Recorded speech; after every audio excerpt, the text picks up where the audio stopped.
We rolling? Mm-hmm. Rolling? Mm-hmm. Rolling. What?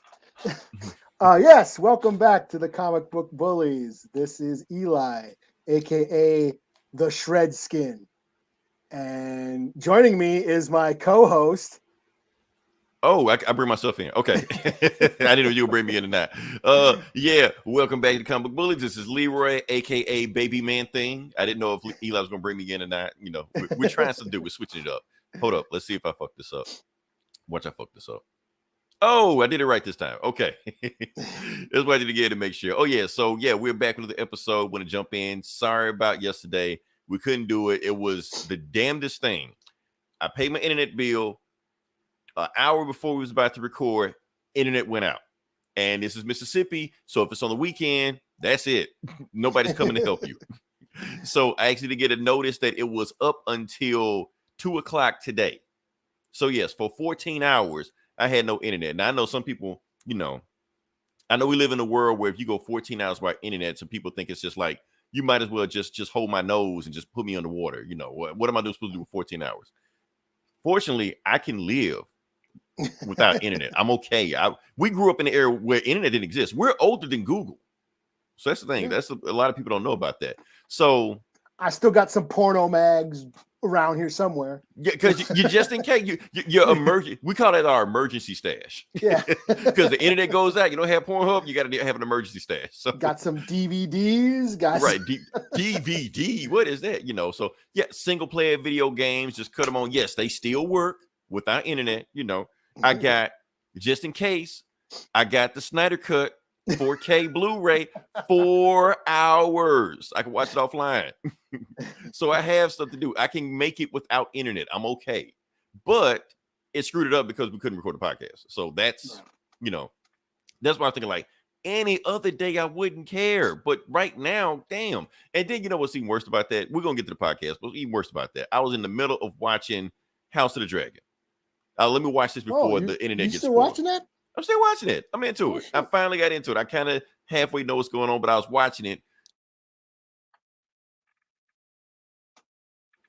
I don't know what's happening. So by the time the internet came back on the next day, I go online, social media, oh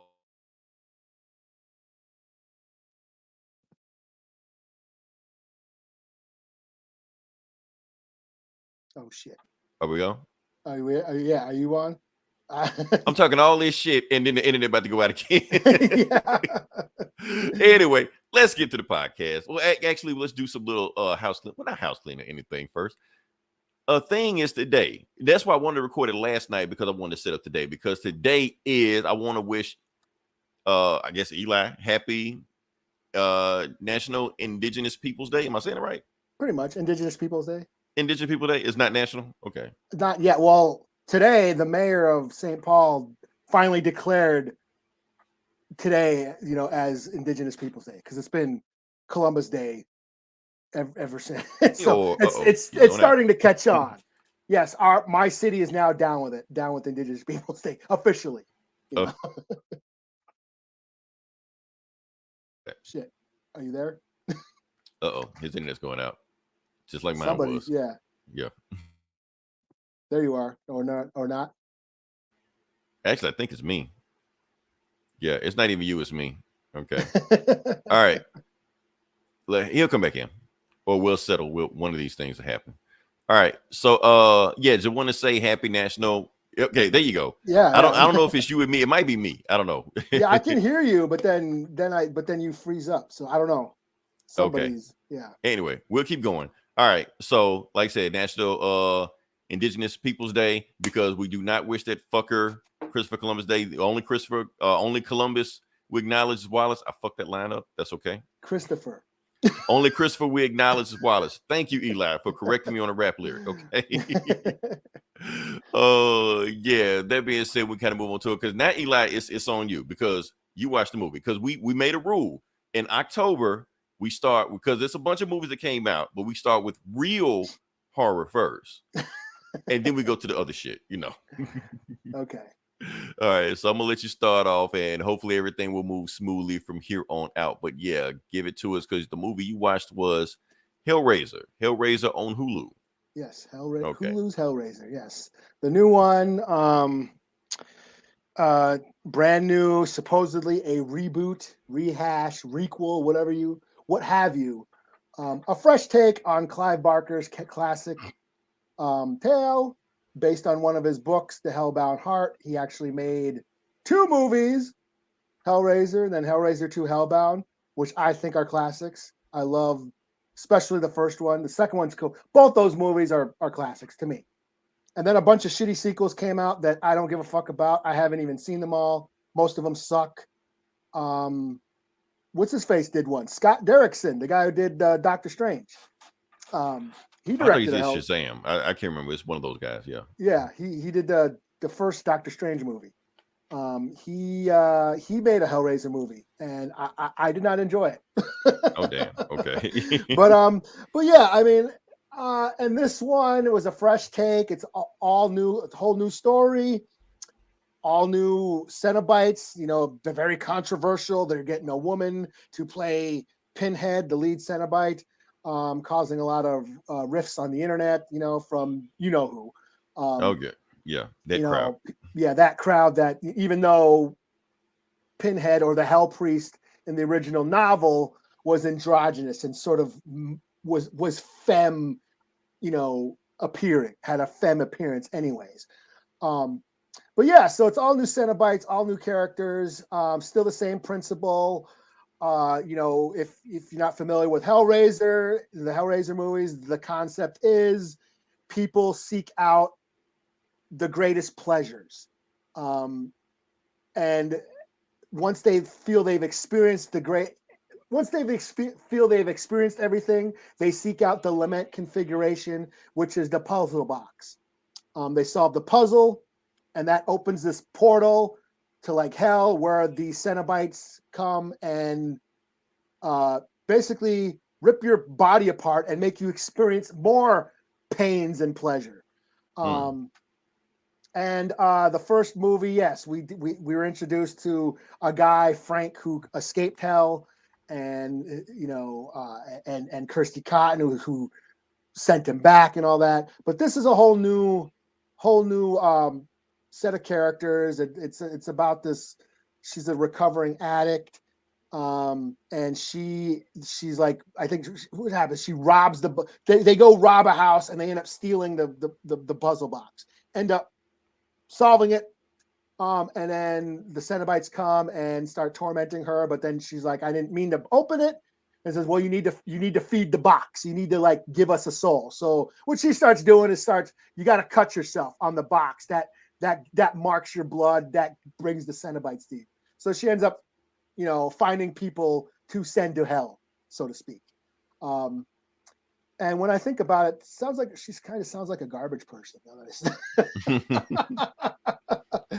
Of course, we introduced to this rich billionaire asshole who has the puzzle box, and he's been using it to send souls to the Cenobites in hopes of gaining the prize, in hopes of becoming a Cenobite yourself. Because that's what happens in these movies. You can become a Cenobite. Leviathan, this god that lives in hell, he seeks out humans that have a dark nature, or just basically assholes. And he basically, if you prove yourself worthy, you can become a Cenobite. And that's what he's trying to do. So there's that side plot.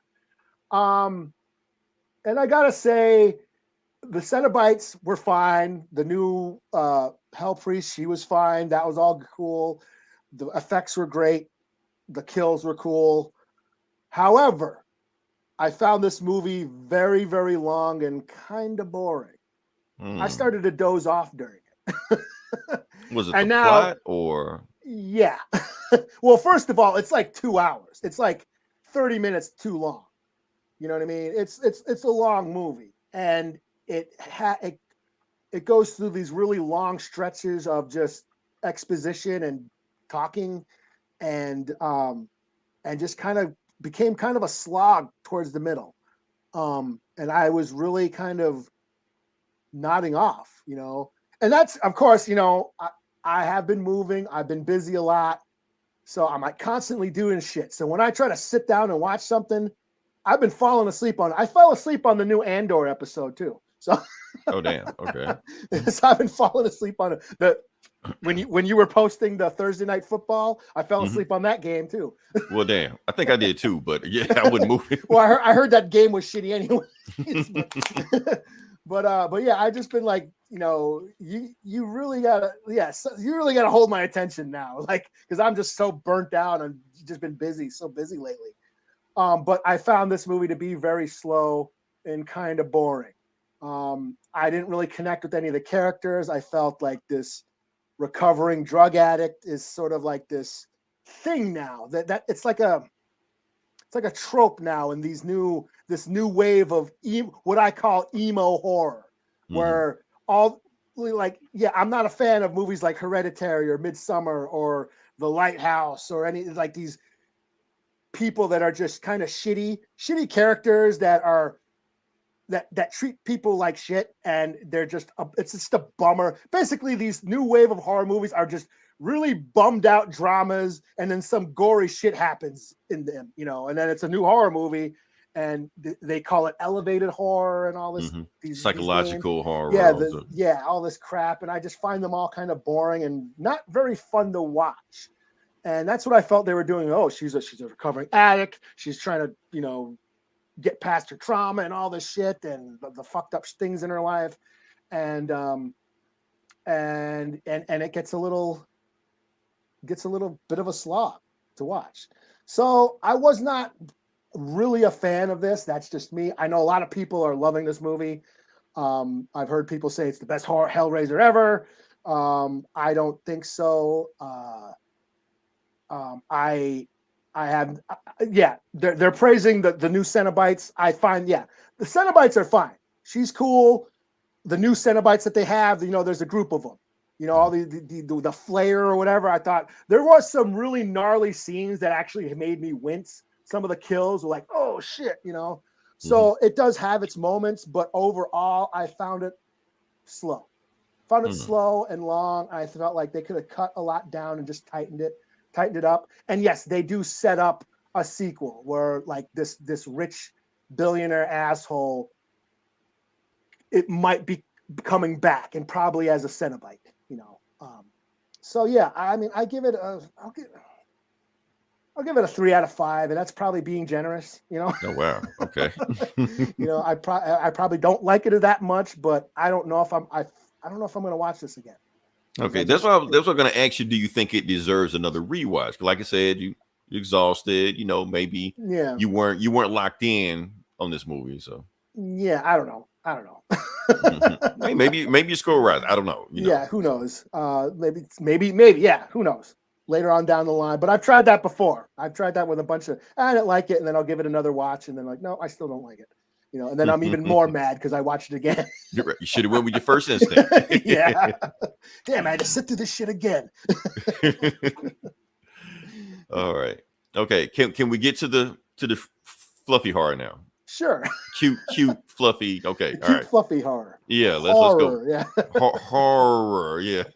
All right. So for those who know what we're talking about, we are talking about Werewolf by Night. It's a Disney special.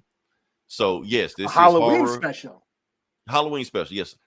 Horror by Disney. So there you go. What I thought about this movie. Eli, let me go first. Okay. Before you just tear off into it. How do you know I'm gonna do that? Just let me go first. Oh, first off, I saw it in your eyes. I was like, oh, okay, here we go. It's a time. All right. So first thing, what I want to say about this movie is that I was pleasantly surprised by this movie. Like I said, I had no expectation about it whatsoever. Didn't care about watching it. I don't even think I ever read a Werewolf by Night comic book. I mean, I think Eli has me over that, But I'm like, let me just turn this shit on. Let me just see what happened. And like you, Eli, when it first came on, I was halfway paying attention. But by the end of it, I was thoroughly enjoying it. I thought it was fun. I realized what Marvel was doing with it. Marvel was going a different direction, which we always want Marvel to do. We want Marvel to switch it up, do something different. What they did with this not a movie, not a TV show. It's somewhere in between. It's a special, and it's basically an homage or a love letter to the old Universal monster movies. That's basically what it is. Like the old Wolfman and stuff like that. It's basically that. It's all in black and white. One reason I think they did it in black and white. One thing, it adds to the aesthetic of it, and another reason you can get away with more shit, in black and white. Just like in Kill Bill, when she fought the Crazy 88, everything went black and white. I'm pretty sure, Eli, correct me if I'm not wrong like that. Like if Quentin Tarantino didn't do that, the movie would have been NC-17 with all the violence going on. I think something was like that, all the blood that was flowing. Right. So the blood, so you do it in black and white, the blood goes from red to just black. You can get away with more shit and I'm not even saying this was that's not Deadpool. Blood, it's chocolate syrup. Exactly. Tasty. And so, but I'm not saying the violence was Deadpool or Logan or even any of the Netflix shows. It wasn't that. This was. I was actually surprised how hard it did go. I'm not. Like I said, they pushed it as far as what we expect from Disney I didn't expect it to go that hard. Like it went pretty hard. I was like, whoa, oh shit, oh, this is Disney, isn't it? No shit. All right. Well, here's the thing, Eli. The reason I wasn't like oh shit, because we saw this in Doctor Strange. Like we saw the violence in Doctor Strange. We saw like a dude get his head blown off. Like that shit shocked me. I'm like, whoa, what the fuck? So what I'm saying is, and then don't get me wrong. Like I said, at the end when he was just gnawing people, like the werewolf. There's a werewolf in this movie. It's called Werewolf by Night. So when he just started just gnawing people, I think he even like gutted somebody, stuff like that. I was like, okay, yeah. That shit is awesome. I'm loving this shit right here. Blood splattered on the screen, stuff like that. Like, okay, Disney, I see you. So like I said, but it's still within the parameters of Disney. I never felt like they stepped outside of Disney. They just went to the border of Disney. Disney said, "Here's the gun line. Don't cross the gun line." And they basically like took their toe like right at the line as far as they go. But that's it. But they didn't go over. Stuck their nose over. Yeah, they stuck their nose. Like, am I too far? Okay, I'm good. Okay, all right. So that's one thing about that. Like I said, they called it Werewolf by Night, but the werewolf actually didn't show up to like the very end of it. I forgot a werewolf was even in this movie. I was just watching it. So when a werewolf did show up, like, oh yeah, this show is called Werewolf by Night. Okay, let's see what's going on. Because I was into the girl, the Bloodstone chick. Now, like I said, these are Marvel characters. Jack Russell, the Werewolf by Night, yes, he is a werewolf in a comic. They had a bunch of comic runs. Elsa Bloodstone is in a comic. Now, don't ask me who she is. I don't know her from Fiddle McFaddle. I've never heard of her. I mean, I've heard of her. She was part of the Midnight Suns and shit. Like when like the Dark Hole, like that whole, all that Midnight Suns. The 90s? I don't think she was in the 90s. I don't think she was in the 90s run. Maybe not, but I know she may have been like later on. But yeah, and I remember that run. It was like there was just a bunch of hard ass badass. I remember some chick there, but Marvel's making her a thing, so I knew she's gonna pop up in a movie sooner or later. Let's talk about the main thing that everybody's talking about. This thing, Man-Thing. Yes, he is the most cutest, cuddliest, adorable monster you will ever see. There will be plush toys of Man-Thing, Eli. I'm telling you, they're coming this Christmas. Everybody gonna want I want a Man-Thing. You can just hug it. It's gonna be there because he was so adorable. Now I've read some Man-Thing comics before. I've read some comics where Man-Thing pops up. He was never adorable. It was like, oh, get the fuck out of here, Man-Thing. Right, but now here, burn up motherfuckers. Right, yeah, but here, even when he's burning up motherfuckers, then he gives like a sad look at shit, like a puppy dog face. I'm like, what are you doing with Man-Thing? But you know what? It's Disney. I could deal with it because it felt like anytime Man-Thing, because it's supposed to be the exact opposite of Man-Thing shows up, but it's like anytime Man-Thing showed up, it reminded me I'm watching a Disney project. So even though Man-Thing is supposed to be, like I said, he had a 2005 horror movie or some shit. Yeah, there was one that came out. Yeah, it was around then. Yeah, 2005. It was all like he was like part native and shit. It was like in the swamps and some native reservation and shit. Mm-hmm. They should throw that on Disney Plus. They throw everything else, might as well. Yeah, like throw that shit on Disney Plus. It was like total like early 2000s. Yeah, around 2005. Yeah, everything was digital and shit. The digital. They might not own the rights because back then it was the Wild Wild West with Marvel with their rights. 2005. So, who was it? Dimension or some Lions. They probably whoever it is probably Lionsgate or some shit. Some Harvey Weinstein. Or Disney probably owns them. If it was Lionsgate, then it was or Dimension. I think that was a subdivision of Miramax of Disney, which Disney did own. Yeah, they own Miramax. They did own Miramax. So if it was Miramax, Disney owned them. Yeah. Yeah. So they could throw if that's the case, then they could throw the Man-Thing, the shitty Man-Thing movie. Yeah, it's Marvel. They can do what they want, or Disney can do what they want. So, um, yeah, that's my thing about this. Like I said, it went as hard as it could. I thoroughly recommend it. Honestly, Eli, I think this is one of the best Phase 4 projects Marvel put out because it steps outside of the box. It's like you watch, you be like, huh, this is interesting. Interesting characters. It gets in, it gets out. It's not a series, it's not a movie. You watch it, you be like, and it's over when it gets good. I'm like, okay, cool. Everybody was entertaining. I do want to say one thing about the main chick, Elsa Bloodstone. She is not Jessica Jones. That is not the same actress. Two different people. That is racist for you to think that. Just to put that out there. And another thing about it, the director of this. Well, I had to look up the director, like who directed it, and it turned out the director is, I'm screwing his name up, Michael whatever his name is. Some kind of Italian, looks like. Yeah, that guy. Giancarlo or something. That guy. But that guy, this is his first time directing. He's actually a composer. He did the soundtrack for the Batman and all of the MCU Spider-Man Rogue movies. One and shit. Rogue One, like that's what he does. So that's what he knows. This is theatrical debut, and plus, well, not theatrical, it wasn't in theaters, but you know what I mean. Directorial debut. Plus, he did the soundtrack for this also. The soundtrack of this show was awesome. Movie, whatever you want to call it. So I just found out that Kevin Feige fired the director of The Blade. There you go.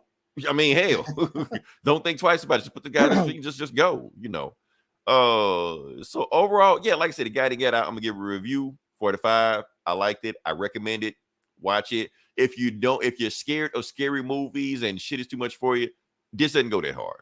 You got some jump scares like that. This could be like an entry, like a stepping stone into horror, for like kids or something like that. Yeah. Kids would love this because it makes you jump. It's but it's not too much. Yeah, it's like a Monster Squad or a Gremlins or a Lost Boys. Yeah, that's exactly what it is. Yeah, so it's not too hard. This isn't Jeffrey Dahmer, no shit like that. This is just like I said, man. And the Man Thing is adorable. So even if they did, the kids will love Man Thing. So yeah. So go ahead, Eli. I know what you're about to do. No, I thought it was okay. I did like that. Yes, it was a homage to Universal Monsters. It's funny because like last week I watched the Creature trilogy, like the Creature from the Black Lagoon. I watched all his movies. Mm-hmm. So watching those and then watching Werewolf by Night, same shit. Black and white, the title, same sort of font title cards with the music. It totally emulated Universal Monsters.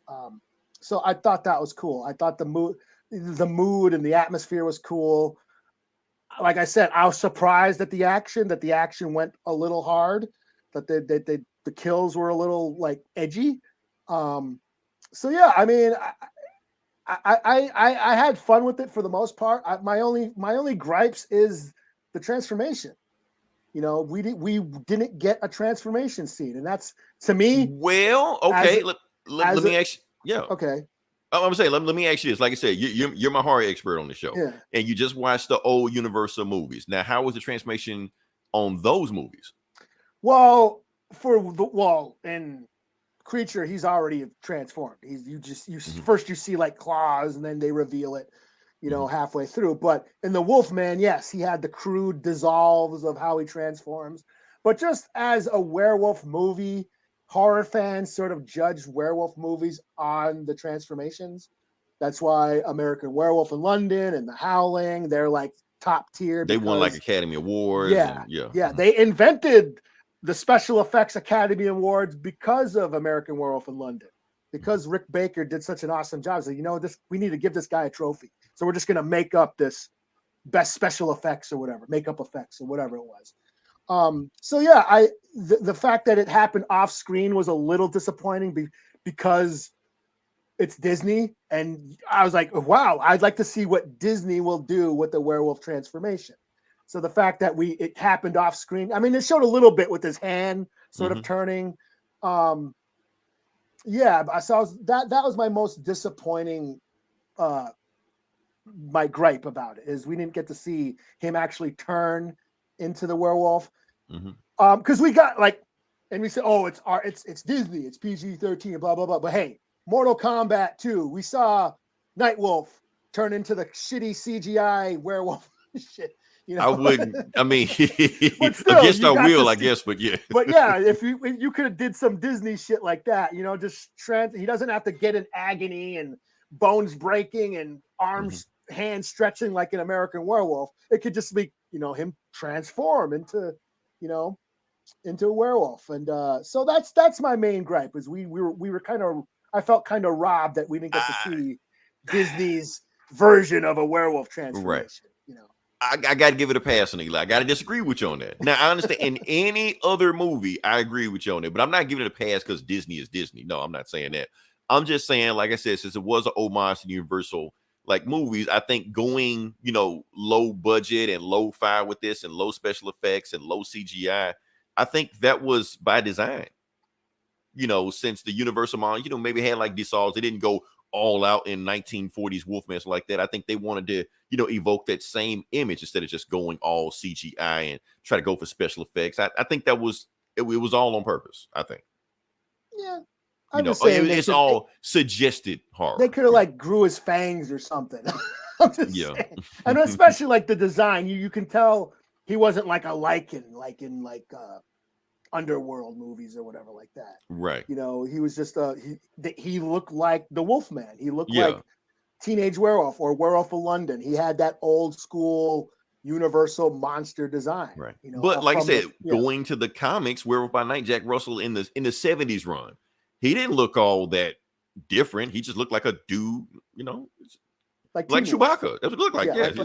Like Chaka from Land of the Lost. right. It wasn't overly, exactly. Yeah. It was just a simple design. That's all it was. So I think they were going for that. They were trying to go low tech on purpose, and I applauded for that. Because like I said, it is Disney. They can just throw money at everything. And I feel like this one, they decided to hold back. And I think the movie, or especially what we want to call it, is better for that. Yeah. So that's my opinion. Yeah, that's my only thing. I wish we could have saw a transformation. And I guess I was getting a little antsy towards the middle because it was just humans fighting. I wanted more monster. Yeah, it was cool. It was cool to bring out fluffy ass man thing, but I wanted. It would have been cool to see more and it was cool to see the trophies. They killed the vampire. But that was the theme. That, like I said, Eli, we're gonna disagree on this movie. And like I said, that was the theme of the movie, is that they were trying to show that the monsters aren't as monstrous as the humans. The humans are the monsters in the movie. Yeah, but it'd be cool to still see them fight them. You know what I mean? Yeah. You saw the trophies and shit. It was, I just want to see some more monster action. So towards the middle, I was like, okay, we're just seeing people fight each other. And I guess that comes from I'm not a fan of the Underworld movies because of that very thing, because it's supposed to be vampires versus werewolves. And what you see in those movies is vampires who are just pale humans fighting werewolves in human form. So all you're seeing is just people fight each other. And I want some monster action. And I don't get to see much of that in those movies. And towards the middle, I was like, okay, we're just seeing the same old fights of people fighting them. I'm just watching a kung fu movie, basically.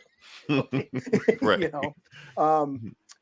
So yeah, but I did like those. Yeah, seeing those vampire trophies and the shitty. I think it was a Wendigo, the shitty Marvel Wendigo.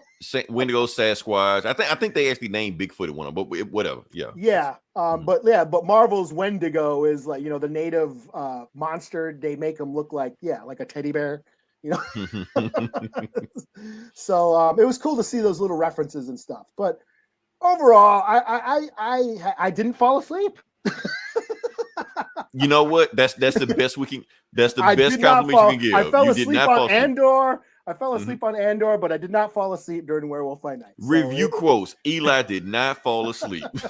So they did something right. They kept my attention. Yeah. So in that case, maybe I did like it more than Hellraiser. You're even gonna buy Man-Thing plushie doll. I can see it now. Man. Yeah, I'll give it a solid 3 out of 5. Shit. That's all I ask, Eli. That's all I ask you. I left my expectations I just wanted my only expectation was the transformation. And when I didn't get to see that, I was like, oh man, that's it. Oh, okay. Oh, whatever. Okay. He's a werewolf now. Then he started kicking ass as a werewolf. And I was like, okay, That's cool. Like I said, the action, the level of violence surprised me. I wasn't expecting it to go that hard, so. Yeah, people getting his throat slit. And Yeah. It was a lot of stuff in there. So yeah. Dude was getting stabbed in the head and shit. I'm like, damn. Yeah. So yeah. Okay. All right. So next thing we're going to talk about is we're going to keep moving through it. Like I said, if anybody jumping in, we're going to talk about She-Hulk episode 8, Ribbit and Ribbit is the name of the episode, because they wanted to make sure they start off with Frogman or Frog Boy or Frog Face, whatever. Nobody cares what the guy's name was. Frogger. All that matters. Yeah. They're playing Frogger. Frogger. They play that pissed me off. When She-Hulk picked up that Frogger arcade and just smashed that shit. I was like with Frog Boy. I'm like, no, don't do that. I like that. You know how hard that shit is to find? But anyway. I did not fall asleep on She-Hulk either. It's 30 minutes. See, like you would have had to literally go like, let me put on She-Hulk. You're like, damn. All right. So yeah, we're gonna talk about it briefly. I was trying to find a thing, but I can't find a thing. Don't matter if I can't find a thing. So yeah. What I think about this episode, honestly, this is easily far and away the best episode of She-Hulk. Probably, yeah. Yeah, like we're not even gonna debate that. It's far away the best thing. I do think this was almost a perfect episode for me, because, well, like I said, when I heard a She-Hulk episode, a show was announced, and everything I want in a She-Hulk episode, like just one episode, this checked the box. I want to see her and Daredevil do court battle shit. They did that. I want to see her and Daredevil do super fights. They did that shit, because that's just, superhero trope 101. Heroes got to fight because of misunderstanding. Boom. Yeah. They team up. They fight. Stupid shit. You expect that. Jokes here and there. So you got your comedy, your action. It's all mixed in. Perfect blend. The jokes were funny. When that white dude went Wakanda forever and I cringed, I like that shit was funny to me, So the jokes landed. So like I said, up until then, Daredevil doing the walk of shame, that was hilarious to me. And I do want to say one thing. I know people are upset because this isn't technically Netflix Daredevil. Like, where the continuity, I don't give a shit about continuity. I just mean like the tone of it. This isn't the tone. They wanted like tough, manly, sad sack Daredevil, right. Like Batman. It rains wherever he walks, so like he just stares out into the distance. That's what they want. Shadows dim just for him.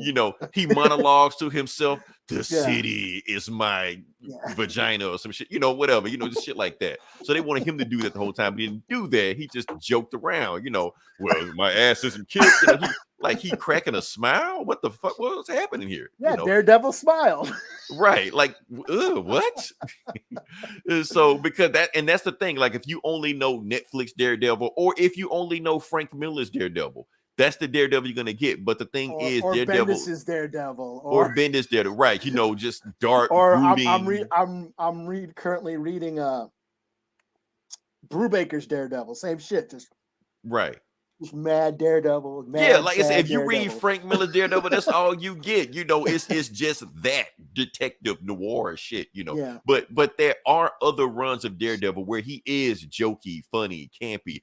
Stan Lee made him, remember, and he put him in that gold and red mustard shit. So yeah, he wanted him to be, a fun character to begin with, and then he went that direction later on. Mark Waid's run, it was, like Daredevil has funny runs sometimes, so he ain't just, depressed dark Batman the whole time. So that's the direction they decided to go with on the show, and I was satisfied with that. I was like, okay, if that's the direction they're going with it, that's fine. And plus, Charlie Cox kills it anyway.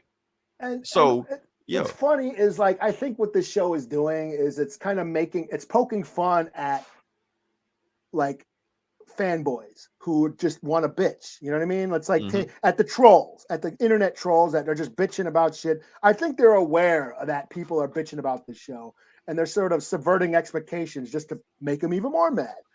So yeah, we're waiting for Daredevil. We want to see Daredevil. We're only watching this show for Daredevil. And so they finally bring Daredevil in, and they make him kind of campy and fun and shit. So, because they know they're going to get mad. They know they're right. So it's like they're purposely fucking with these trolls. Hashtag not my Daredevil. Yeah. And I think that's funny. I think I like it even more because they're doing Right. doing that. How dare Daredevil has fun? What the fuck is this? He had sex, but it's like that's what when we're talking about like the Harley Quinn show, how they're making you rethink these tough guy heroes. Right. You know what I mean? They're like Batman, you're Daredevils and you're Punisher, and even like Joker on Harley Quinn, how they're like sort of deconstruction the male trauma and what drives men to be whatever, to get their revenge and become heroes or villains or whatever, and it's sort of kind of poking fun at it, and I think that's what Harley Quinn did, and I think that's what She-Hulk is doing. It is like, I don't have to be pissed off. Like, I don't need to control my anger, Bruce, because, I'm a woman and we get fucking shit on all the time, Yeah, we cry more, but but we don't like throw tantrums and punch walls like, douchebag dudes do all the time. And I think that's what because they know they can get away with it, I think that's what they're doing. That's what they're doing with the show, is they're taking Daredevil, who they even said, "Oh, is this where you brood?" When he's on that roof. Yeah, they're making fun of it, right? They're making fun of that, the brooding superhero, and I think that's funny. It's funny, So fuck them if they can't take it. All these guys go punch a wall again. Oh, not my Daredevil. Daredevil has sex. I can't relate to him. Hell yeah, Daredevil has sex. And that's the whole point they're trying to make. They're like, oh, She-Hulk just sleeps around, stuff like that. Daredevil sleeps around. Watch the Netflix show. Every chick he looked at, he knocked down. I mean, he does in the comics. He fucks everybody. Yeah, just goes nuts. Yeah, so he's blind Captain Kirk. He just fucks everybody. Right. So yeah, and plus it's funny. Like every YouTube reaction of the women that review the show and watching it, like when She-Hulk looks in the camera, she's like, anybody else feeling this to me? And every woman that I see review it, like, yes, I'm feeling it too. So like, okay, so basically she doing what she's living through you, basically. Yeah. She-Hulk is you. So yeah. So that's why I say, for what I was looking for in a She-Hulk show episode, this was a perfect episode until that last 10 minutes. I'm not even saying the last 10 minutes. Last 10 minutes, 5 minutes, whatever like that. Yeah, the female choice awards, whatever the fuck she won. I'm not even saying it was a bad scene. I'm just saying I don't know how that scene, the tone of it, clashed with all this fun we were having. We had all this fun. We had this great show, stuff like that. Then we end on this dark scene where it just takes a wild turn. And I think that turn kind of puts a damper on, what we just seen. Maybe could have had that in another episode, or maybe have more episodes, something like that. I think it would have flowed a little better. We need more of a flow than just 5 minutes. Oh, everything's fucked up, especially when we were having fun, 30 minutes before that. That's my only thing. But what's funny is she even acknowledges that. She says, "Oh, we should end it here." But why are we taking this episode an extra 5 minutes? Are we going to reveal an enemy? So she even acknowledged that, like what you just said. That is true. She did. Yeah, she did lampshade it. So yeah. And like I said, it was fucked up what they did. Like I said, they released a sex tape. Now I knew Josh was going to do some fucked up shit. I just thought he was going to release naked pictures up online, because like I said, he was snapping pictures up like that. So I thought that's what they were going to do. I didn't think he filmed the whole sex tape. So, and that's when she just flipped out and she started raging, and we saw a glimpse of Savage She-Hulk. So when we saw Savage She-Hulk, then, because like she was incoherent. She was just yelling at the dude when she grabbed him. Like, I want to just rip his head off, And it kind of proves that what we were thinking, what I was thinking at the very beginning, for all the way from episode 1 to this, Bruce was right. She was like, once they see you as the monster, they can't unsee it. He told it back in episode 1. And she showed them the monster. What the repercussions of it in the next episode, I guess we have to see, but it's just interesting how it all came full circle. So I'm enjoying that part right there. So like I said, it wasn't bad. It's just that this was a perfect episode, and to end like that, I gotta knock it from a perfect episode. Save that shit when she went to therapy. So or some it's a shit, 4.5 out of 5. I'm 4.5 out of 5. So 4.5 out of 5 for me. Other than that, honestly, this is probably one of the, to me, best single episodes. One of the best single episodes that Disney Plus has done of Marvel. Eli, calm down. Put your guns down. Wait, so you ain't watching Mighty Ducks, motherfucker? What the fuck? Right. Oh shit, that's all I'm No, saying. I liked it too. I thought this was a blast. I had a fucking blast watching this episode. Yeah. So, like I said, I Eli didn't didn't fall mind the asleep on Daredevil it. shit. Yeah. Yeah, I didn't mind the Daredevil shit. I didn't mind him being funny. I didn't mind him not doing the hallway scene and shit. I even saw that. But he did the hallway scene. Yeah, it was funny because like, oh shit, more like when more guys showed up, like he kicked a few asses, but then another bunch of dudes showed up again. I was like, oh, she's gonna beat these guys up. And sure enough, she like just drops down. It just drops on her like She-Hulk smash. Yeah. Now my thing is a lot of people saying that She-Hulk saved him. I don't think she saved him. I think what happened, Daredevil knew she was coming. Yeah. So he put himself as bait at the end of the hallway to make them come. He's like, I'm just set him up. Yeah.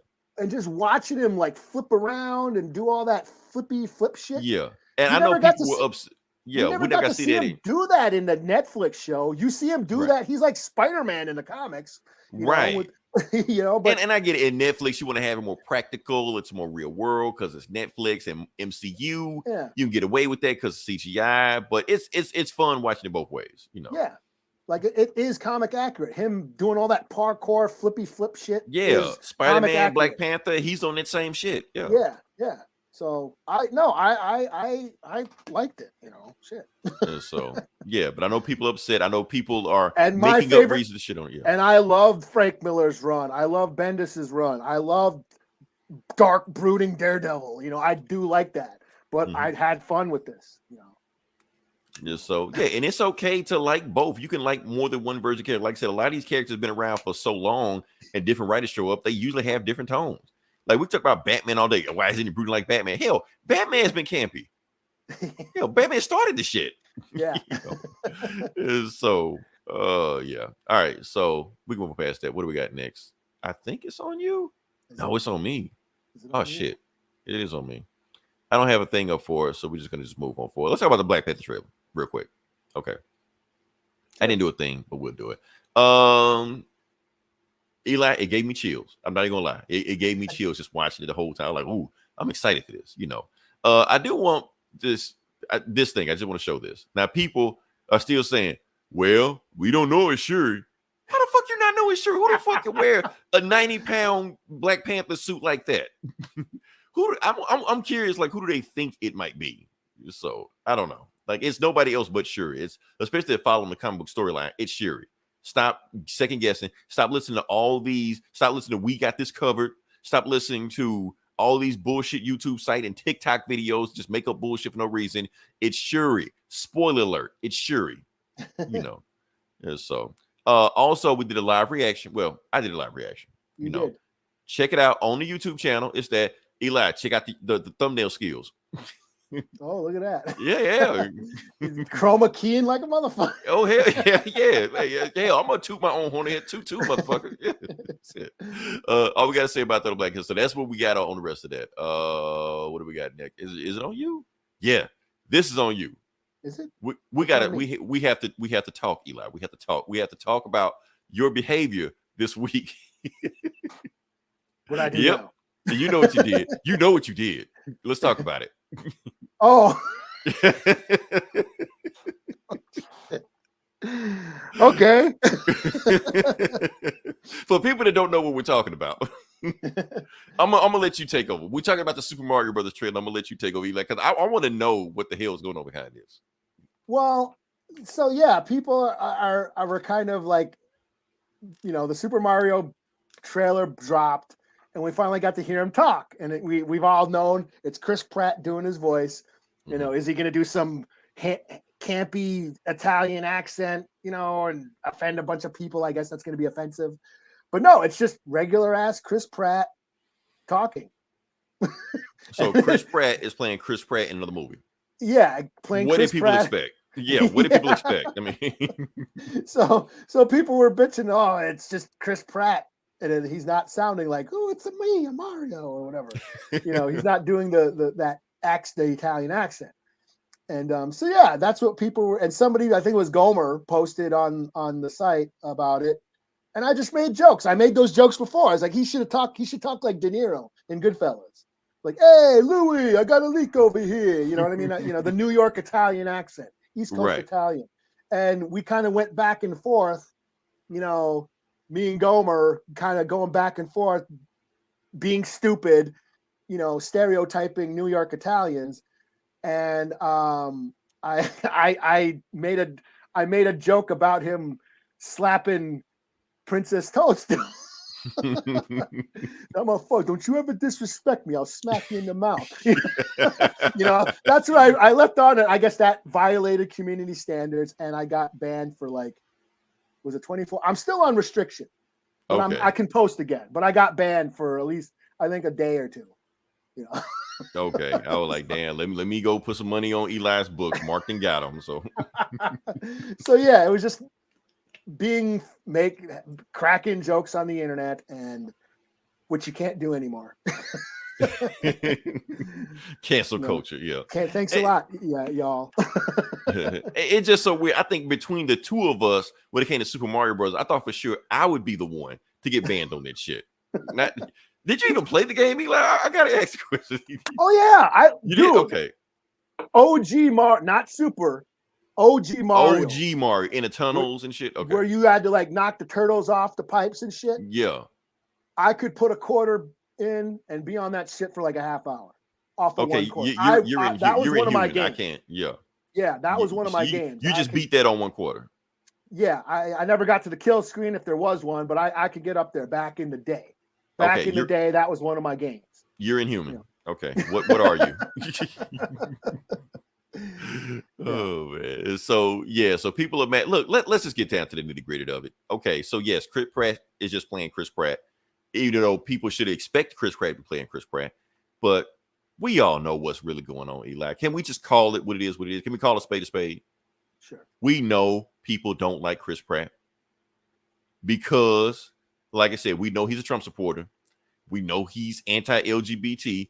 We know he is some part of some kind of cult church, something like that. So people are using that, you know, to knock anything he does, you know, just because of his personal life. But I feel like none of that shit should matter. All that matters is that how he performed. Okay, yeah, he's performing Chris Pratt, but hell, he's made it this far playing Chris Pratt. Why should he switch it up now? Yeah. Chris Pratt in dinosaurs, Chris Pratt in space. Why not Chris Pratt in a video game? Let me Chris Pratt. Yeah, and yeah, that's the thing. Is like just because people voted for Trump don't mean they're assholes, man. Give them something to do. Right. Give them something to do, or they're going to do something really stupid that you know they'll end up. Yeah, Trump will hire them to do some fucked up shit. Which he already did, but we're not going to go there. Well, like he was doing, like he was hiring all his friends to be in charge of everything. Right. Like Vince no, McMahon's man, wife and shit. Like let Chris Pratt do something. Give him something. Let Roseanne do something. let Kanye do something. Please keep Kanye busy, damn it. Because let him tweet all he wants, or else he's gonna do something really right. Oh man, how do we get here? I don't know. Even if you hate Chris Pratt, go watch the movie for one reason and one reason alone. Jack Black. Oh, yeah. Jack Black's playing King Cooper. So yeah. And he's gonna kill it because Jack Black actually knows how to do voice acting. So he can kill this shit, Honestly, I really didn't give a shit about Chris Pratt playing Chris Pratt. The thing that jumped out at me is that why are they adapting Super Mario Brothers 2? I thought that was like a dream world. I was like, that's just me.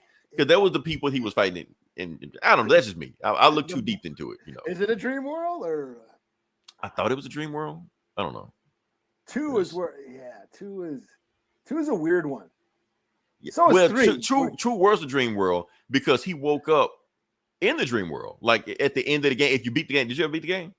Of 2, no. Okay, I beat 2. So at the end of 2, the credits roll and Mario was sleeping. So basically it's just saying that part 2 was a dream the whole time, like it never happened. Yeah, part 2 is a weird one. Part 3 where he can grow the foxtail and like spin around and fly and shit. Yeah. That was a fun one. I beat that one.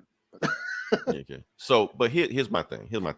I want everybody to stop complaining about Chris Pratt playing Chris Pratt because for one thing, the damn movie looks beautiful. I mean, making it just a animation, that was the best idea they could have. But they complain about that shit. But Eli, this is what the fuck we grew up with. They complain about that shit. This is what we had when we were growing up. So And this was our King Koopa right here.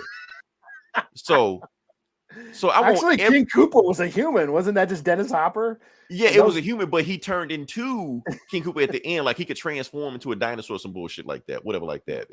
And they had like power boosts and shit like that. And John Leguizamo admitted he was drunk the entire time watching the movie. He like this movie gave him an alcohol addiction at the end of it, you know.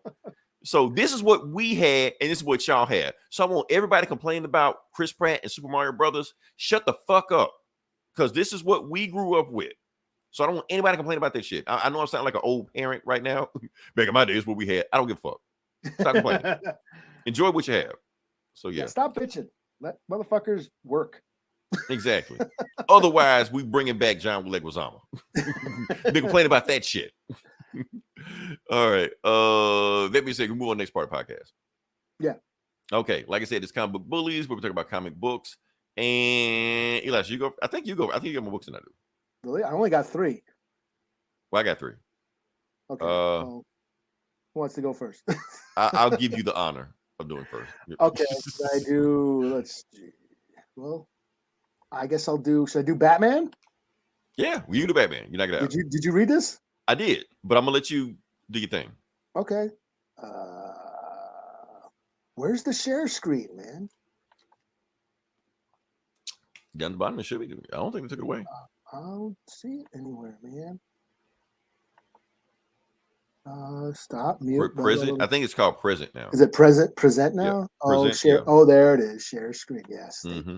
Did they run an update? They must have ran an update. They always Okay. do like little stealth updates on there. So yeah, Batman 128. Chip Zdarsky. Chip Zdarsky. This was just stupid fun. Normally, I'm not into the whole Batman versus other superhero shit, but I gotta say this was kind of fun. So in this storyline, Batman has unleashed that. What's it called? The Bat Bot or whatever the fuck. Fail safe. Yeah. Fail safe. That's what it's called. And it's basically it's programmed to take out, basically to kill the Justice League, and it knows that all their powers and all a fail safe. Just in case the Justice League ever turned evil, this bot is programmed to take out every member of the Justice League. So including Batman. Including Batman. So last issue, it beat the living shit out of Batman almost to death. And then Superman showed up, and Superman's thinks he's gonna save him, but no, man, this robot is programmed to kill all y'all. So Superman tries to fight the robot, but then the robot pulls out like kryptonite lightsabers and shit. Right.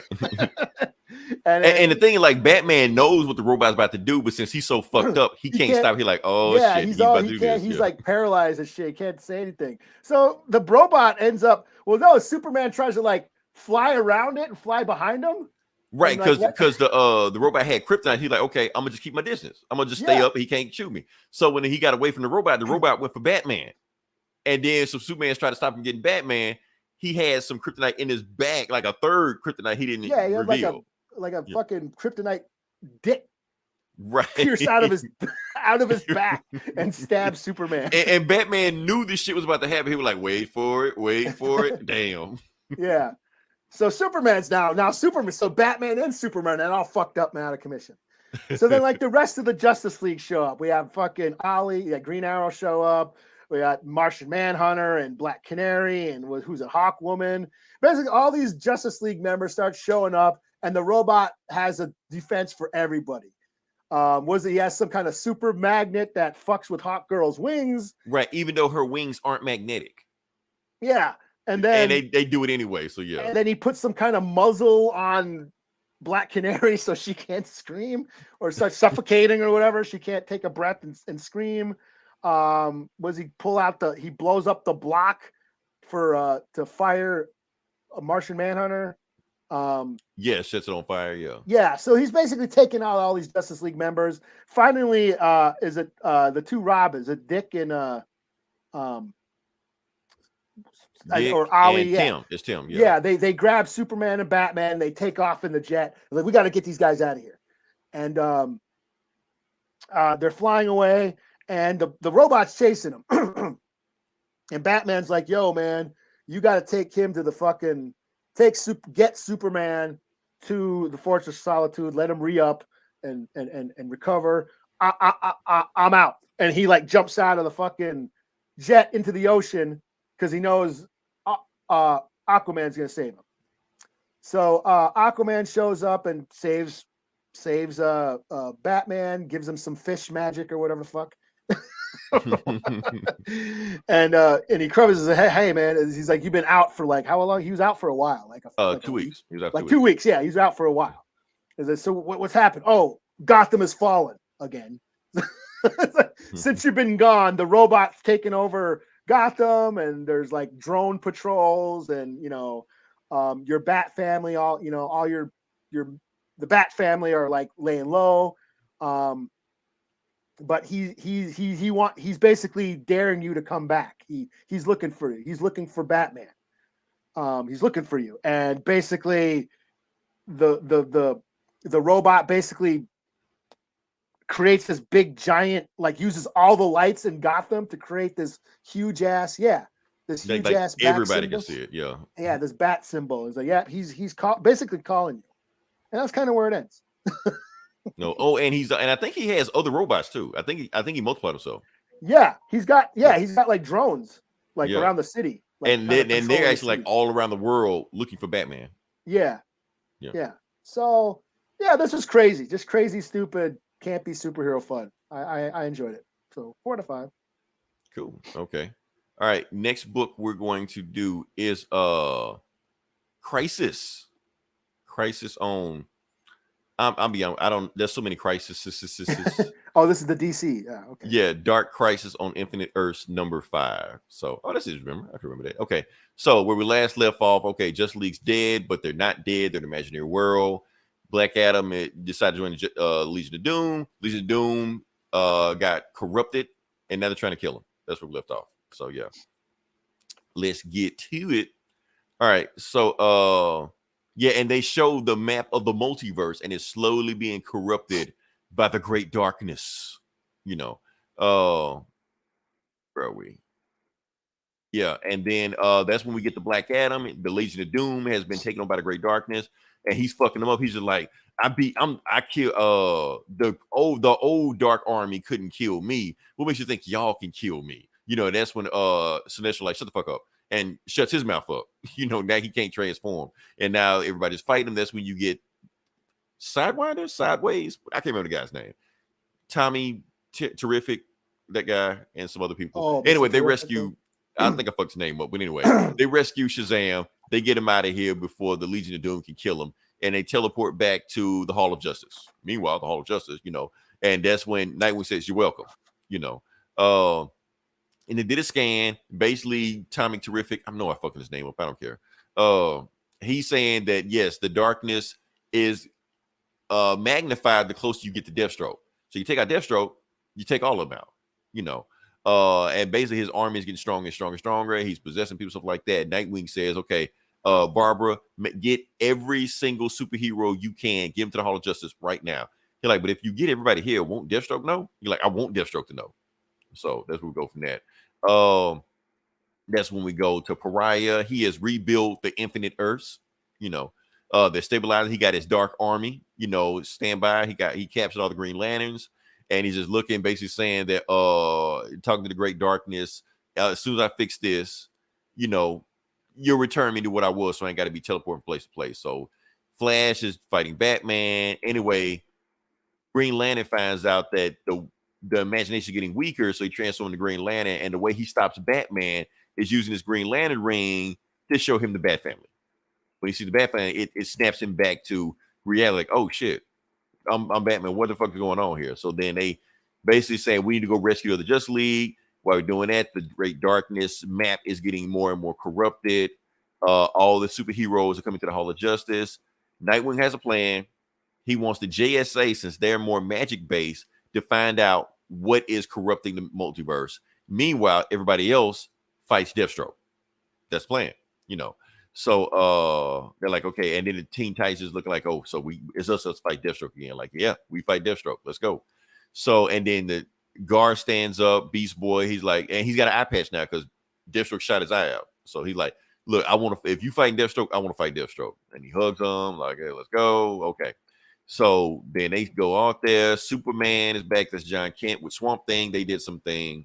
Robin has a plan. He's gonna go into the teleporting and follow his adventure in some other book, some other crossover. And that's when the Flashes show up and they're like, okay, he's here. And they're basically talking about Deathstroke. So Deathstroke's just like, then I told you heroes, stop being heroes. And since you're not being heroes, we're going to come to the Hall of Justice. We're going to tear this whole bitch down and everybody in it. So they decided to go in there, rush everybody. And that's when Nightwing and everybody's just like, and that's Black Adam's like, hold up, y'all stop right now. Y'all go out there, you're going to die. And, they're just like, hold up, Black Adam, we didn't save you to tell us what to do. He was like, look, they just killed, like, you're a fool, son of Kal-El. They just killed the Justice League. Real heroes. They killed the Legion of Doom. All these guys are better than you. They're real heroes. Y'all aren't heroes. Y'all are sidekicks. Y'all are children. Y'all are not the Justice League. And that's when Nightwing says, we never were Justice League. We're the Titans. So that's when you got all the Titans, Teen Titans, go, Teen Titans, all the Teen Titans rush out and just take everybody. See, that's how they should have just led the book. Just say the Justice League gone, Teen Titans got to save the world. That's all you had to say. So they fucking up everybody. Just like, look, we just need to get to Deathstroke and this should be over with. But Deathstroke is like too heavily protected, And then he even sends his daughter Rose after they go kill Nightwing. Meanwhile, they find Clark. Clark is in his own planet and he sees the Justice League behind him. He was like, yeah, I know you're behind me. Put the lasso away, Diana. He's like, what you doing? He was like, yeah, I already knew I'm in a dream. I know this is a dream world. I've known this for a while, but I can't escape, But now that you guys are here, we can kind of like mind meld together and we can use it to escape ourselves. And since I know we're in a dream, basically like Dream Warriors and Freddy Krueger, like he even more powerful, like Neo, he's more powerful than ever was before because he knows in a dream, so he can control the dream. Like, okay, let's go fuck up Pariah, so they go get him. The darkness is getting more corrupted. But that's when, since they leave those worlds, the infinite Earths are starting to get fucked up, and that's when the Justice League show up and, they just stand over Pariah like it's over, Pariah, you're done. And Pariah's telling them, no, it's not done. I killed you. You guys are dead. So if you leave this world, this imaginary world that you're tied to, you will no longer exist. So the worlds go, you go, and that's when, they're fucking up. They're fucking up some shit. And that's when Pariah is just like, I gotta go. And he leaves, and that's when they realize that Superman remembers Pariah's powers, that he always goes to any planet that's about to be destroyed. So take 5 guesses where he went to, and Flash is like, oh shit, we need to get home. It's about to get bad real quick. And that's when Pariah shows up, in front of the Teen Titans, and Dick is just like, oh shit. And Black Adam like, I told you, you're gonna die fighting these guys. And that's when you see Pariah with all the Dark Army, Doomsday, Darkseid, Spectre, Eclipso, everybody. And just finna just fuck shit up. So yeah. And the next issue saying to be continued to the death of the DC universe. So yeah. So shit's getting real. So yeah. Cool. Two more books left in this thing, I think, and then that's the wrap. So yeah. Cool. So yeah, what you got next? Well, I'll continue with DC, and I got Poison Ivy number 5. So we finally find out who the Green Man is. It is not Swamp Thing. Huh. It is Woodrue, the Floronic Man. That was my second guess. Okay. So yeah. So basically, this whole series it's more of a character study. Poison Ivy's been going around the country spreading this fungus, trying to infect humanity and turn everybody back into plants and save the earth. In this issue, she's basically having flashbacks, and she's basically found Woodrue, and we're treated to flashbacks of her life, of how he created her. I guess in post-crisis, he created her and like injected her with whatever fluid and stuff. And sort of just highlighting her hatred towards him and how Woodrue was the scientist in Batman and Robin, the movie. Yeah, that was him. Okay. Yeah. Yeah. But I think like her original one back in the 60s was like, because that was before Woodrue was ever a thing, right? Yeah, I think Woodrue like in the 80s or some shit. Yeah, so I think it was like a post-crisis thing where they revamped her origin, and Woodrue basically infected her with the plant serum, or whatever. So yeah, she's basically, you know, wants revenge. This is basically all about revenge. She's after Woodrue. She's, you know, he created her and turned her into this monster. So we get like the sense of her duality, that there's Pamela, her human side, and Poison Ivy, her evil dark side. And then there's like a sort of a dreamy sequence where she can hear Batman. And he's actually encouraging her, like, hey, remember your human side. You know.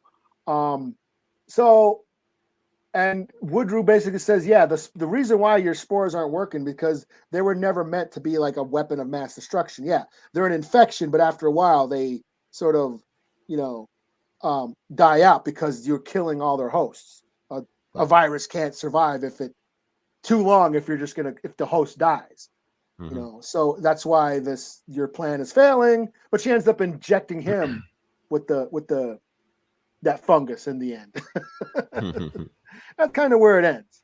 So, of course, he's all angry and shit. So yeah, it's not so much, like I said, this is not so much like a straight up like superhero battle or just comic book punch him up. It's more of a character study. We're getting a more character depth about Poison Ivy, who she is and why she does. She's not defined by Harley Quinn. You know what I mean? She's not like, you know, that whole thing. Like she's basically Harley Quinn's girlfriend. No, this book is creating her own identity, which I think is kind of cool. So yeah, it was cool. 4 out of 5.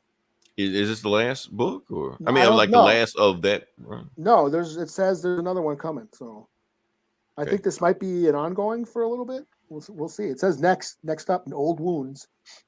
But yeah, the art is cool. It's got a really creepy, you know, dark horror sort of tone. The dream sequences, like Woodrue. Look, I don't know if you can see that, but Woodrue looks pretty dope. Blow you up. Let's see. Oh yeah, okay. They changed the design on him. Okay. Yeah, he looks pretty dope, and there's like these really cool like dream sequences and stuff, you know, that are, you know, pretty cool. So yeah, I'm digging it. Oh, okay. All right. Next book I'm going to review is Spider-Man. Yeah. Read this. Yeah. So they have another Spider-Man book, which this isn't a big thing. Spider-Man. Just Spider-Man. That's all it is. He's not amazing or sensational, or he's just. This is that, like I said, Marvel normally cranks out like 4 Spider-Man ongoing titles at one time, like within a month, and they don't care. They just crank them shits out, you know. So that's what they're doing now. So this is another Spider-Man book, you know. It's written by Dan Slott and Mark Bagley, like 2 of the most high-profile Spider-Man people, you know, that work on them. So that's one reason I decided to get the book. I want to see what they do, because I don't think they actually. I think it's the first time they've ever worked together, or not. They've worked together before. They've had to work together before. Anyway, like I said, the Spider-Man book. Let's start off with it. It's kind of catch you up. Yeah, great power comes with responsibility. Yeah, that shit. Okay. Spider-Man up to date. He is on the phone with Norman Osborn, his boss, and Norman is telling him somebody's hijacked one of our Oscorp trucks. But I'm in business meetings all day, so you know what? I figured, why don't you do it? You ain't doing shit. So plus you're on my payroll anyway. You're like, I don't like this, Norman. Like, just go do the shit, Peter. And you're like, okay. So Peter goes and see, and his suit is new because his suit is an Oscorp suit, and he's got like this little drone called Bug, you know, and it's like high-tech suit, so Norman can like keep track of everything he's doing. So he sees the Oscorp truck, is shooting at the cops. Cops can get to him. The drone flies on him, and it basically EMPs the truck. The truck goes into a store. Before the people come there, Spider-Man grabs him out the way. Boom, truck runs into it, and he saved everybody. Spider-Man doing his normal, you know, shtick, you know, laughing at people. Hey, bad guys, look at me, you know, shit like that. And then that's when some dude yells out, hey, y'all, it's a superhero fight. So as soon as that guy says that, everybody pulls out phones. And Spider-Man like, why don't you get the hell out of here, man? What are y'all doing? You're like, man, it's 2 good dudes with guns, man. It ain't like you're fighting a rhino. you got this, Spider-Man, you know. And you Spider-Man like, yeah, you know what? I do got this. So Spider-Man is not even taking these guys seriously. Matter of fact, he's singing the whole time doing it. He's singing his theme song, but like doing a remix version of it. And while he's doing a singing remix version of it, you can see two dudes in the background, two kids basically drumming, you know, to the beat of the, you're like, do, do, do, do, do, do, do, do, do, you know, doing that shit. So Spider-Man takes we were, these guys are nothing, you know. And then the crowd starts clapping. He's like, thank you, New York, you're too kind. And he webs them up and, you know, basically, oh, and he talks to this one guy. He's like, man, what are you doing? He's like, yeah, I'm live streaming you, Spider-Man. Like, you taking pictures of Spider-Man? Yep, and I'm monetizing it. You're like, well, damn, that's the shit I used to do, you know. So basically, they put him out of business. So yeah, so the kids do that, and meanwhile, the big bad guy, the real bad guy of it, Shanta, some Loom World, whatever her name is. Anyway, she goes to throughout the multiverse, killing Spider-Man. She wants to kill the Spider-Man, so she sends a swarm out there to them, and boom, that's it. Meanwhile, we go to another multiverse, and they're also spying on Spider-Man. They're like, you know what? We're going to help the Spider-Man out because the main bad guy's making a move. So we're going to put like suggestions in the other Spider people on there to help out the chosen Spider. And the chosen Spider is Peter Parker of 616. So they basically got to do everything they can to protect him, you know, and that's the thing. So moving on past that, Spider-Man's just hanging out.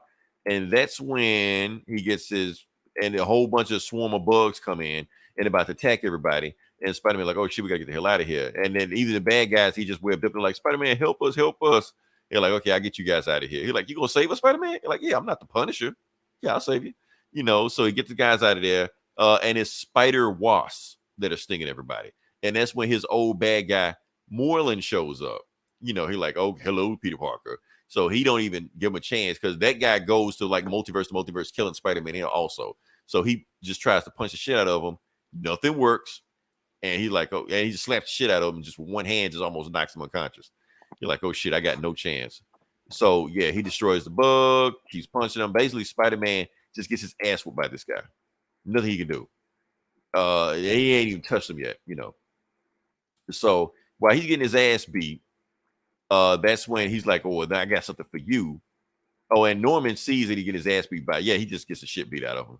And that's when he gets webbed up by Silk and Miles Morales. So I don't have time to explain Silk. She's the thing. So Peter's just like, wait a minute. If Silk's here and Miles is here and Spider-Woman's here and Moreland's here, oh shit, are we doing another Spider-Verse? You're like, yeah, man, this is Spider-Verse. So he lampshades himself, you know, and meanwhile, they getting bit by those spider wasps. And it seems like every time they get bit, they freak out and they start attacking Moreland, you know, and shit like that. But nothing they do can stop Moreland. Moreland's just still coming at him. And that's when you get Spider-Man Noir. Spider-Man Noir shows up. He's like, yo, y'all fighting Moreland without me? I don't appreciate that shit. You know, so he shows up. And he was like, and Peter like is waking up. And like I said, he still got his ass beat. And that's when he sees that Spider Noir pulls out a knife. And he uses the knife to stab Spider-Woman. Like, oh shit, stabbed in the gut. But then Spider-Woman's just like, okay, I didn't really feel shit. There's no blood anywhere like that. And Spider Noir's just like, oh, I didn't in your life, I severed your web of life. And then she starts to like unravel and shit, and she's gone out of there. And Spider like, oh shit, what the fuck? You know, so before Spider Noir can do the same shit to Spider-Man, Moreland helps out helps out Spider-Man. And Moreland was trying to tell him, look, I was trying to tell you before y'all started attacking me, I'm on your side, Peter. They sending guys after you. I'm here to save you. Oh, like, you're on my team? Yeah. And that's what Spider-War shows you. Yeah, there's nobody else coming to save you. It's just you guys, because everybody else in the multiverse, I've already corrupted. And that's when you get, I'll just show you these guys. Let's see. Spider UK, Spider Gwen, and Spider Girl. Mayday Parker. And he's just like, Punk. Spider Punk, yeah. What I say, Spider UK? Yeah, I meant Spider Punk, yeah. And he's already corrupted them, and now they're gonna fight them to try to turn them over their side also. To continue, yeah. So that's going on with that. So it's another Spider-Verse. They're saying this is supposed to be the last Spider-Verse story, just like DC always saying it's the last crisis. So yeah. So yeah. So what you got next? I have that Earthdivers #1. Ooh, okay. You got to set this one up. You got to set this one up. Okay, did you read this? I did not. Okay. But I've been hearing about it. So okay, so this is IDW publishing. So Stephen Graham Jones, he's a native horror writer. I've actually read a few of his books. I'm a fan. So this is one of he's actually written for Marvel. He did that one. He had a story in one of the Marvel Indigenous Marvel books. He's written a couple other comics. He's actually got a shameless plug, a Howl, that Indigenous Werewolf comic anthology that I have a story in. He's got a story in it too. So I'm kind of nice. Okay, quite you proud of look that. at you hobnobbing with with the big boys. So this is his new comic book called Earthdivers, and it's a sci-fi time travel story. So it's basically, it starts out, it's 100 years in the future. The Earth is dead and dying. And a group of Native Americans find a portal in a cave, like a time portal in a cave. And they decide to send one of them back in time to kill Christopher Columbus. Dun, dun, dun. Yeah. Okay. Because the idea being that the world's downfall started with the creation of America, the colonizations of America. Mm-hmm. So that's the premise. So it's like an old, like the old sci-fi tropes or time travel trope. Let's go back in time and kill Hitler. That way, we'll save the world by, changing history. And that's kind of the same premise here, only it has an indigenous spin on it. So yeah, it's pretty cool. It's an interesting concept. It's very tense because the one guy goes back in time, and he stands out right away. He's actually a crew member on on the Santa Maria, which is one of Christopher Columbus's trips, and they don't trust him. They think he's a stowaway. They think he's a saboteur. So the bulk of the book is he's trying not to blow his cover, and he's wondering, because he knows he learned Portuguese. He knows that he thinks he knows the history of what's happening and when certain events happen. So that's going on. And then we also switch back and forth between, what's going on in 1492 to the future, to his friends back in the future who are like, I wonder if this is working because nothing has changed. The world's still fucked up. Did he die? Did he fail the mission? Is this going to work? Maybe we got the history wrong. So there's this whole theme of history. If the history is correct, and they're trying to wondering if the history books that they read are correct because, nothing's changing. So there's this comment on the whitewashing of indigenous history going on through this. So there's that. I mean, my only critique is it gets a little exposition heavy, and I think that's just, Jones is, he's a novelist. He likes to write words, and and we've seen that when all great writers of novels come into comics, they tend to get a little word heavy. So that happens in this. They don't let the art speak for itself. Right? Yes, they kind of cover up the panels with text, So that's my only gripe with this. It's just a minor critique. I think the idea is strong enough to keep me hooked. It is an interesting take on the time travel myth. And I just got to say that, killing Columbus to save the future is a bold statement. Right. The creation of America is what led to the end of the world is a bold statement that I find hard to debate, because the modern world exists because of what happened, because of the colonization of America. Right. All the food, a lot of the foods and ingredients in modern cuisine originated on these two continents, including potatoes. Yes, the Irish famine, think a native. Potatoes were grown in, I believe, Peru. They originated in Peru. The Irish famine was saved by potatoes, and for hundreds of years, they didn't even want to eat potatoes because they were grown out of the ground, and they thought anything that came out of the ground was closer to hell So they thought it was blasphemous to eat anything out of the ground. What the hell? Okay. Yes, religion. Don't you just love religion? So yeah, I mean, so like I said, a lot of the tomatoes, a lot of stuff that modern cuisine, a lot of those foods originated in the Americas, in these two continents. Same thing with medicine. A lot of the herbs and ingredients in modern medicine originated on these two continents. World trade, the Hudson Bay Company, the fur traders we saw in Prey, that was the Hudson Bay Company. That was the very first multinational corporation, which led to world trade. Copper, that was mined in South America, that replaced gold as a currency, creating a working class. So hundreds of years of misuse of the resources of the Americas, the new world, quote unquote, has resulted in the world we have now, where, and which is all made possible because of Columbus's journey. Yes, you could say, yeah, the Vikings were here first, but they didn't open it up to world trade. Columbus started the slave trade. Columbus started human trafficking. So it's hard to argue that, yes, the end of the world was the result of the creation of America. And that's what these characters believe, these native characters in the future. Like, we got to save the world. Let's go back and kill Columbus. So I just think that's a great idea. Did anybody bring up the Hitler paradox? It's funny. I wrote a review. I write for a website called Tribe Called Geek. It's a native nerd website. And I kind of referred to the Doctor Who episode. I refer to the X-Men too. I was like, X-Men are always going back in time and trying to, create a new world and fail every time. I brought up Doctor Who, how it would create a time paradox. Yes, going back in time and changing history.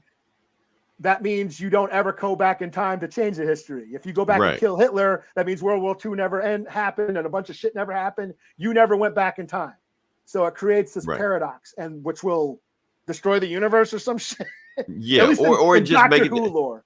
Yeah, like I said, there's also the grandfather paradox. Like I said, if you go back in time and kill your grandfather, then you don't exist to go back in time to kill your grandfather to begin with. Yeah. So it never happened. So it's, according to like Doctor Who lore, there's like fixed moments in time that just can't be changed. Right. So I don't know. It would be cool to see how this plays out.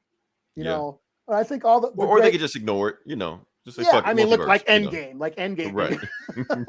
Like fuck all that, man. We got time for this shit. Yeah, but like all great time travel tales, that those themes do come up. Can you change history, or is history just doomed to keep repeating itself? Right. Is it Back to the Future or is it Terminator? Yeah. Predestination. I think the main theme of Earthdivers, this comic, is the history we were taught even true?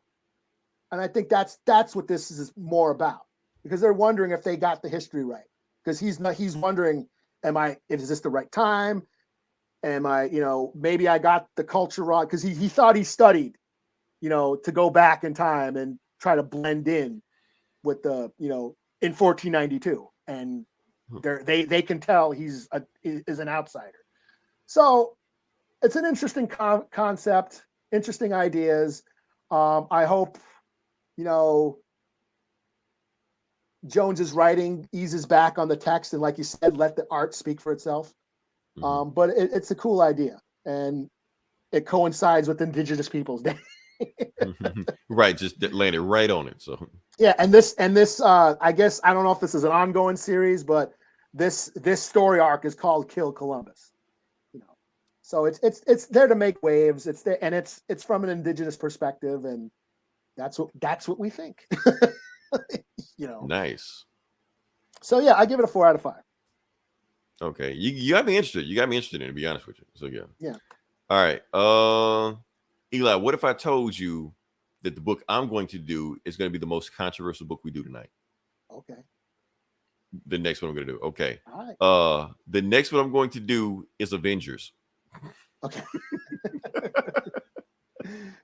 But wait, I got to set it up. When I explain the story, you'll understand why it's controversial. Okay, so it's Avengers. It was actually a free comic book. Yeah, Yeah. it's free on Marvel's website right now. Matter of fact, I might even put the link out if you want to read it. But yeah, we're gonna just jump into it. Let's see what we got here. Okay, so the book is actually called, the name of it is Everyday Heroes. That's the name of the book. And let's just jump into it. Let's see if I can get to it. It's just a one-shot book. It's not like, and it's not connected continuity-wise with anything. Just a one-shot, get in, get out. But Was here's it the on reason. Comixology? It's not a comic. It's on Marvel's website. Is it on Marvel? Okay. Marvel.com. So Marvels.com right now. Here's the reason the book is so controversial. Because it was sponsored and co-written by Pfizer. Okay. Yeah. Co-written by Pfizer. Yes, like they like sponsored it, put money up, and basically they put input on the book.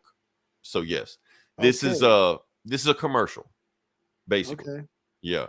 So let's just jump into it. Like I said, you're among everyday heroes, you know. So they basically get into it, and the Avengers are fighting Ultron. Oh, matter of fact, they're in a COVID vaccination. They're in a hospital right now with COVID. They basically they're getting vaxxed, you know. And everybody's wearing masks, and they're watching the news. The Avengers are fighting Ultron. They've been fighting Ultron for a while. So basically, just like, and the granddad basically saying, like, I already know how this is going to play out. Ultron, because Ultron, I know everything about Ultron, kids. He's telling the grandkids like this. So Ultron was made in a lab, and when Ultron was first made, they didn't know how to stop him. He was just causing terror all over the world. But eventually, the Avengers got enough knowledge and did enough research on him to learn how to stop Ultron, you know. So, but the thing was, Ultron kept coming back. Ultron kept multiplying. There's a Pfizer commercial in the back of one of the panels also. You know? Yeah. And there was like, so yes, but every time Ultron comes back, and even though he comes stronger than before, the Avengers change up their tactics. So yes, the way they beat Ultron last time, it won't work the next time. So they have to change up their tactics because they learn more research. They learn more about them. And plus they have to use the community around them to help. You know, so you just tell them the stuff like that. Meanwhile, going through the history of how they fought Ultron, shit like that. Basically saying that Ultron was he's like a virus, you know. Yeah. So yeah. And basically the reason that the granddad knows all this stuff, you know, because and they shot Ultron into space, that shit happened too, whatever like that. But basically the reason the granddad knows this stuff, because the granddad used to work for damage control. That's how he knows. So he used to work with the Avengers back in the day. When the Avengers do some fucked up shit, he used to be the one to do cleanup, you know. So yeah. So, and that's the thing. So basically granddad's saying, but don't worry, we got to count on the Avengers to do their part, and we expect the Avengers to do their part, but we have to do our part. And that's when the nurse comes in. So is everybody ready for the booster shots? And the kid's like, yay! And the ending panel, I gotta show you this ending panel. The kids, like I said, the kids know granddad. I mean, the Avengers know granddad also. But we'll just skip to the end. Here we go. This panel. This the panel that sent everybody flying off the handle. I'm gonna see if I can remove this shit. Basically, the Avengers are standing there, and everybody is also standing there with them, with with booster shots, like with booster bandages. Okay, so, yeah. So you can imagine the folks that saw this. So were they getting a booster for an Ultron virus? No, they're getting a booster for COVID. Oh, okay. But the granddad was basically telling them how Ultron is like COVID and how the Avengers are like the booster shot, and making a comparison. So you should read the comment section on this Twitter page when Pfizer posted this shit. It's exactly what you think it is. I had enough of reading the Indigenous People Days condescension. So I'm comment sectioned out. Yeah, it's there. You got all those guys that make those YouTube videos. That's just stuff like that. You know, it's funny. Even when the granddad says, "Don't worry, Iron Man will come out with a plan with the fight Ultron," because Iron Man is a scientist, and you trust science. Like, you don't go against science. So he says that in the book. I'm like, oh, that's really gonna piss people off right there. So yeah, and yes, this is a Pfizer sponsored book. This is just a commercial to get a booster shot. So, well, damn. Maybe, yeah, I got Moderna. What are they gonna? They gonna do a DC book? Like they want people to get Moderna. They don't want to team up with DC to do that shit. Oh man, something. so that's it. Moderna, Dunkin' Donuts or something. Give me something cool. Right.